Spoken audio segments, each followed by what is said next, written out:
Lembra? Ok. Então, boa noite a todos. Muito obrigado por esse público excepcional que está aqui hoje. Meu nome é Pablo Contígio, sou compositor e produtor cultural. E a gente vai entender um pouquinho como que funciona o financiamento público para as pessoas que estão com uma carreira aí nas artes. Quanto ao escopo desse projeto, ele não vai ser um tutorial tópico a tópico de como mandar para um edital, para uma oportunidade específica. Vai ser uma visão mais geral para compreender os mecanismos e as atuações. Então, basicamente, eu vou estar focando em entender a estrutura disso e como trabalhar eficientemente. Então, eu estou aqui reunindo dicas, reunindo conhecimento que são comuns a quaisquer tipos de editais que você possa aplicar no financiamento público no Brasil. Então, a gente vai entender o sistema, a gente vai entender a lógica e as tendências do mercado atual. A gente vai passar um pouco pelo pensamento de gestão, focando na prática, focando em problemas que acontecem. E a gente vai falar um pouquinho das novas ferramentas da LLM, que tem sido objeto de controvérsia e está num momento de uma regulamentação jovem, mas que pode e deve ser utilizada de uma maneira que vai te ajudar e não te atrapalhar e, principalmente, não quebrar as regras atuais vigentes.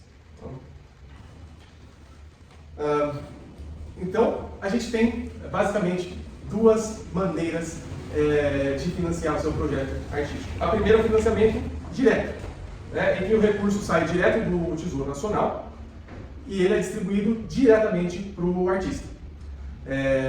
Esse tipo de financiamento possui certas características, certas coisas que são mais difíceis, certas coisas que são mais fáceis, a gente vai olhar mais de perto. E o fomento indireto, onde o artista, o proponente, ganha o direito de captar recursos para executar um projeto. Recursos esses que seriam investidos em imposto. Muitas pessoas que querem começar na produção cultural não têm uma dimensão exata da proporção desses impostos para a viabilização do projeto, e eu pretendo dar uma visão sobre isso hoje. Que tamanho que tem que ser essa empresa para financiar meu projeto? Como é que eu faço? O que é interessante para a empresa? Então, vamos falar do financiamento indireto. A famosíssima Lei Rouanet, o PROAC SNS, tem o ISS municipal, não tem em todos os municípios, em alguns, onde onde o governo permite que um dinheiro que a empresa já pagaria de imposto, uma certa porcentagem possa ser enviada para você e vai ser deduzida do imposto.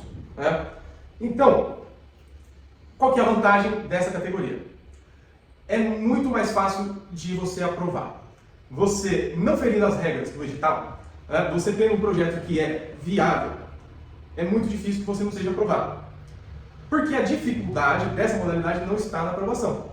A dificuldade está na captação. Então, para você ter noção, o teto da Lei Rouanet é 4% do imposto de renda devido e o do ICMS é entre 1% e 3% do imposto. Então, imagine o tamanho que essa empresa tem que ser. Porque você pode trabalhar com 1%, e não é da renda, não é do lucro, 1% do imposto devido. Então, para você pegar um projeto de 10, 15, 20 mil reais que seja, considerado um projeto pequeno, essa empresa tem que ser muito grande. E ela tem que, 1% do rendimento dela tem que dar 10 mil reais. Então, 1% do imposto de renda devido dela tem que dar o ICMS, tem que dar 20 mil reais. Então, não adianta ir na lojinha da esquina, você precisa ir para uma coisa grande. Tem que ter um CNPJ grande para viabilizar a produção. E qual que é a maior dificuldade dessa modalidade? A partir do momento que foi aprovado, você não tem infinito tempo para captar esse dinheiro. Começa uma espécie de corrida da captação. E aquelas empresas, aqueles proponentes que são mais bem relacionados dentro do mundo privado vão ganhar. Porque há um teto de investimento. Então, a partir do momento que a gente tem essa cota, você não pode todo mundo do país pedir 1% do imposto. Tem um teto. E assim que esse teto for atingido, e o prazo é X, pode ser 4 meses, pode ser 8, pode ser 6, assim que atingir o teto, você não pode mais continuar captando o seu projeto. E aí, as leis vão de cada edital, você pode alterar seu projeto, alguns não permitem isso, alguns você pode ter experiência frustrante de captar 60% do recurso por 6 meses, atingir o teto, e aquele edital específico não permite que você adie a captação para o ano que vem, nem mude o orçamento do projeto. Então, todos esses projetos têm uma corrida. E é um risco orçamentário que você corre, e para esse tipo de projeto é difícil para alguém que está começando na produção cultural a fazer. Não sei que seja uma pessoa que está começando, já esteve muito pela iniciativa privada e conhece as pessoas. E por que isso é importante? Porque a partir do momento que uma empresa te dá uma carta com intenção de patrocínio, ela não é obrigada a seguir com isso. Então, para o produtor cultural pequeno, pode ser que ele consiga a carta e simplesmente não tenha a atenção suficiente das pessoas da empresa para simplesmente irem lá e fazer a papelada. Então, se a empresa faltar ou atrasar, eles não têm contrato, eles não têm compromisso nenhum com você.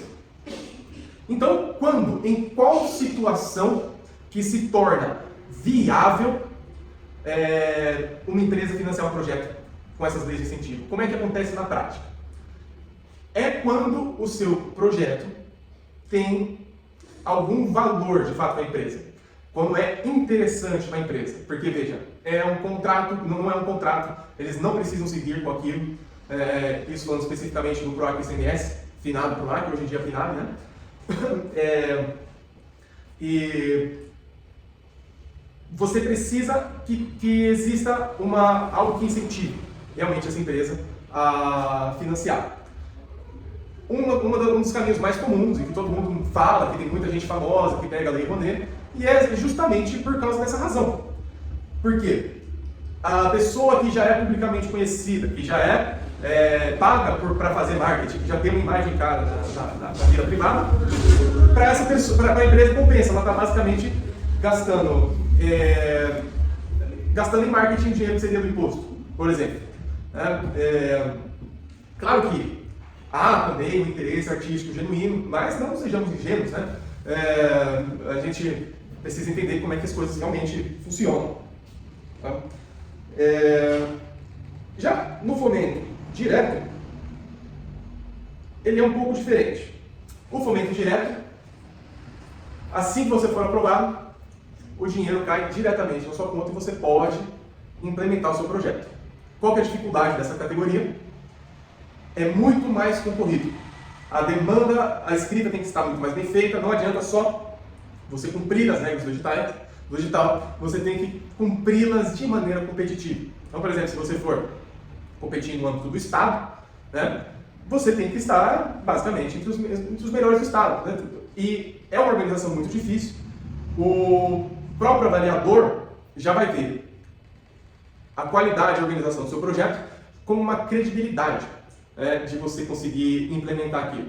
Então, é para pessoas que têm um bom currículo, é para artistas que têm um histórico, mesmo as oportunidades de artistas iniciantes, elas ainda são concorridas. Né? E é por isso que o mercado inicial, para o produtor cultural, para o artista que quer entrar nesse mundo, o ideal seria o municipal, porque você está concorrendo só com as pessoas que estão naquele município. É muito mais viável como início e ajuda a construir a credibilidade para que você possa crescer para financiamento de estatura de estadual ou federal. Tá? Critérios de seleção. Quando você estiver fazendo um orçamento, esse orçamento precisa encontrar o máximo possível com a realidade. Sem salários exorbitantes, sem coisas extremamente baratas. Esse orçamento precisa fazer sentido. Né? E muito bom se você puder comprovar. Se você tiver empresas que de fato te deram um orçamento daquele preço, pessoas que se comprometeram a assinar o projeto, isso tudo ajuda para a credibilidade da sua proposta orçamentária. E o cronograma é basicamente quando que você vai fazer e o que. Para quem já fez, para quem já avaliou muito o projeto, ele vai entender se aquele proponente que fez aquelas coisas e tem aquele currículo tem de fato condições, é crível que essa pessoa faça aquilo naquele tempo. Né? Quando que você vai fazer e o que. É basicamente isso que você tem que responder no cronograma. né? E o próximo é a credibilidade do proponente. Não é difícil uma pessoa que nunca esteve à frente de nenhum projeto, direto, ganhe 100 mil reais. É muito improvável.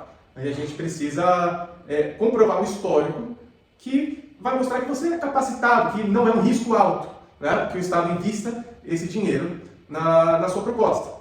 Então, uma pessoa que nunca fez algo daquela dimensão, é um risco eu dar aquele dinheiro para ela, porque ele ainda não provou a capacidade dele em lidar com nem algo melhor. E é por isso que eu ressalto que o município é o melhor lugar para você começar. E a credibilidade da equipe técnica é igualmente necessária, precisa de comprovação, é um dos maiores desafios. Você precisa mostrar o histórico, o currículo de todo mundo, você precisa explicar quem as pessoas são, justamente para o avaliador entender se é possível que essas pessoas façam isso nesse tempo, se ele tem credibilidade para administrar recursos dessa dimensão. E no final, a coerência do projeto. Um erro muito comum que eu vejo que muitas vezes o edital, na primeira frase, ele vai falar: esse edital tem o objetivo XYZ. O seu objetivo é cumprir aquilo. As pessoas já meio que pulam e vão direto para o orçamento, e vão direto para escrever a proposta, mas cada edital tem um objetivo que é respaldado pela lei e tem certos critérios a serem atendidos que você precisa estar. Cada um vai ser de um jeito, cada um vai ter um objetivo. E na sua proposta, na sua escrita, você precisa estar atento a eles, para atender a todos. Sobre a escrita, tenha empatia com o seu avaliador, porque é muito possível que ele leia milhares de projetos. Então, eu já te falei aqui que são inúmeras informações que você precisa mandar para uma pessoa avaliar. Cronograma, orçamento, explicar a proposta, explicar quem são cada uma das pessoas envolvidas no projeto. E essa pessoa tem muito para ler. Você precisa prezar pela coesão e pela eficiência de escrita, num contexto como esse. Justamente para que a pessoa tenha tempo de avaliar. Ele não tem muito tempo de ler o projeto. Então, é sempre a melhor opção prezar pela concisão e ter uma escrita direta e focar naquilo que o edital de fato pediu. Ler o que eles querem e focar em atender aquilo que é requerido sobre você.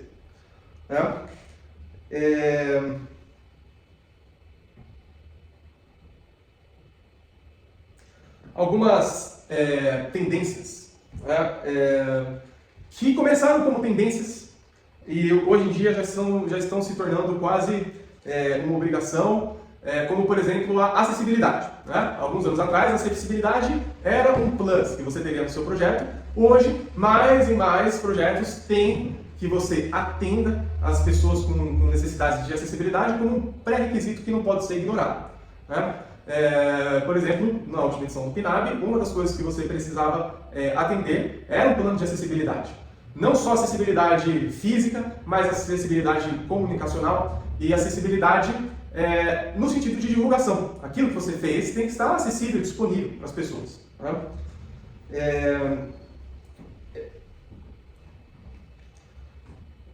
Outra tendência que começou na pandemia e continua crescendo, essa ainda não se tornou obrigatória, mas é a cultura digital. Tudo que você vai fazer no projeto, na pandemia a gente só tinha a opção de fazer digital. Muita gente adaptou a maneira que trabalhava, esse modus operandi cresceu bastante e hoje é uma excelente vantagem, especialmente pensando no critério de acessibilidade, que aquilo que você faz fisicamente esteja disponível de maneira digital. Isso é algo que ajuda muito o seu projeto, especialmente no critério da acessibilidade. A questão da identidade e da representatividade estão aí em vias de se tornarem mais de uma tendência. Projetos que fomentam especificamente as pautas de LGBT, cultura negra, feminismo, os povos originários. Muitas vezes há editais separados de fomento para essas categorias e é sempre um plus, é sempre uma tendência, sempre visto com muito bons olhos no mercado atual de editais, que você contemple, dê espaço para essas pessoas falarem, se apresentarem, o máximo que você puder. É algo que é visto com muitos bons olhos pelos avaliadores hoje. E a interiorização. as grandes metrópoles tendem a centralizar, né? Porque tem mais gente morando, tem mais dinheiro acontecendo. E outra coisa que ajuda muito, né, na hora da sua aprovação é que você saia o mais que você puder do centro, né? Você leve essa cultura, que você leve o projeto para pessoas que não teriam acesso a isso, né, se não fosse por esse recurso. As coisas ficam muito centralizadas. Se você está no município, né, isso vale para qualquer frame of reference, para qualquer para qualquer, não sei falar. Cidade, município. Para qualquer. Então, no município, se você tem um projeto no município, leva para fora do centro. Se você tem um projeto no estado de São Paulo, leva para cidades do interior. Né? Se você tem um projeto no nível federal, leva para o interior de cada um dos estados. Né? Isso é visto muito bem visto. Organização antecipada, que pode ajudar muito na hora de você escrever o projeto. O que eu mais vejo é que a pessoa lê o edital, vê que dá para escrever o projeto e todo mundo começa a correr para pegar documento, para começar a escrever texto, para começar a fazer um monte de coisa, está todo mundo sempre correndo. E são coisas que você pode deixar preparadas em antecedência, que vão facilitar muito a sua vida. Então, por exemplo, um portfólio com registro fotográfico e vídeo de todas as apresentações do grupo, do artista que você está querendo representar, o que aconteceu, quando e registro. Se isso estiver muito bem organizado, fica muito fácil para o avaliador, fica muito fácil para você que vai se inscrever. Vejo gente puxando os cabelos, porque chega a hora do edital, ele tem um mês de prazo, não dá tempo de organizar tudo isso. Então, se você tem a intenção de entrar nesse mundo, você já precisa ter um lugar e se organizar com esses arquivos. Outra coisa, currículos estruturados das pessoas envolvidas, currículos dos membros, currículos das pessoas que estão atuando. Isso é muito importante. O currículo, hoje em dia, não é só mais você escrever o que essa pessoa fez, quando, e uma prova que a pessoa fez aqui. Você não pode simplesmente escrever o currículo. Alguns editais requerem isso, e para os que não requerem, vai ser muito melhor para o avaliador, sua proposta vai ter muito mais força. E isso é chato de organizar, isso é difícil. São muitas pessoas, geralmente, cada uma, são muitas agendas para organizar. Então, o currículo das pessoas envolvidas, o que a pessoa fez, quando e a prova de que aquilo foi feito, é muito importante para você competir nesse mundo. Textos institucionais. O que é o grupo? O que é o projeto? O que vocês fazem? Quem que são essas pessoas? Qual que é o histórico? Se você tiver um texto muito bem organizado sobre isso, esse texto ele passa a ser adaptável para qualquer coisa que aparece. E, claro, documentação em ordem, o seu CPF, o seu CNPJ, comprovante de endereço, de alguns anos atrás, como por exemplo do PROAC, você precisa comprovar que você mora mais de 2 anos no estado de São Paulo. Então veja, se você tiver essa documentação organizada, é muito simples escrever o projeto. A maior dificuldade que as pessoas encontram é por não ter isso organizado de maneira prévia. E vamos falar um pouquinho das inteligências artificiais, como que elas podem ser utilizadas e como que elas não podem ser utilizadas. O que não pode acontecer? Você não pode pedir para a inteligência artificial conceder o projeto para você.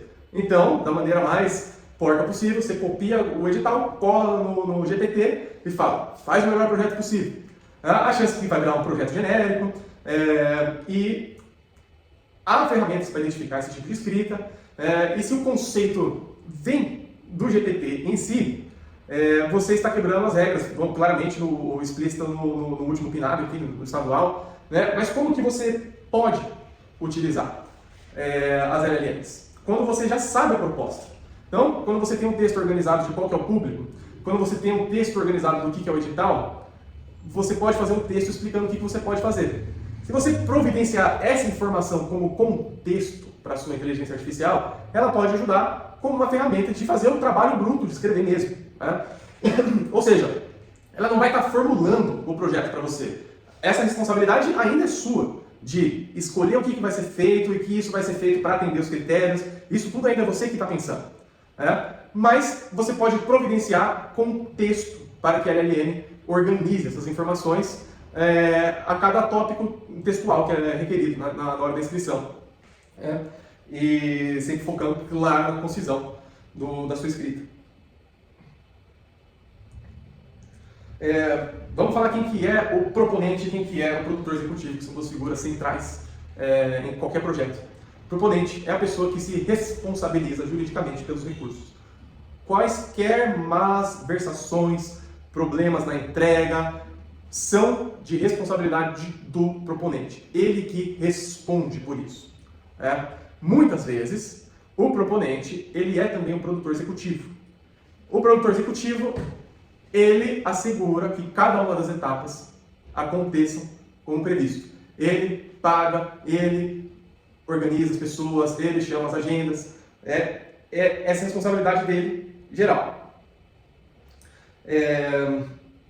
Depois que você aprovou, às vezes você vai ficar com dinheiro 5, 6 meses parado. Você pode aplicar esse dinheiro, claro, numa aplicação de baixo risco e de liquidação imediata, para utilizar. E você precisa explicar no seu relatório final o que aconteceu. É muito comum que o seu orçamento e o seu cronograma mudem. É muito difícil um projeto que não tem nenhuma pequena mudança no cronograma e no orçamento. Porque todo tipo de coisa pode acontecer que vai requerer alteração, né, do que vai ser feito. Nesse caso, o que você pode fazer? Usualmente há um remanejamento orçamentário de até 20%. Você não pode realocar 50% do recurso que você explicou como seria utilizado de antemão para um outro lugar. E é claro, a gente sempre vai seguir o princípio da boa-fé. Tem que ter um problema de fato, uma explicação de fato, e um lugar de fato para esses recursos irem. Sobre penalidade de não ser aprovado, sua alteração.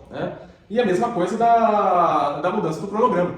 Você pode mudar o cronograma? Pode. Você pode mudar o que você vai fazer? Pode. Desde que você não fira aquela proposta que foi avaliada e aprovada. Prestação de contas. Qualquer coisa que for gasta, você precisa manter a nota fiscal. Só uma questão, o rendimento, esse valor que rendeu na aplicação. Sim. O que eu faço com ele? Você pode realocar ele.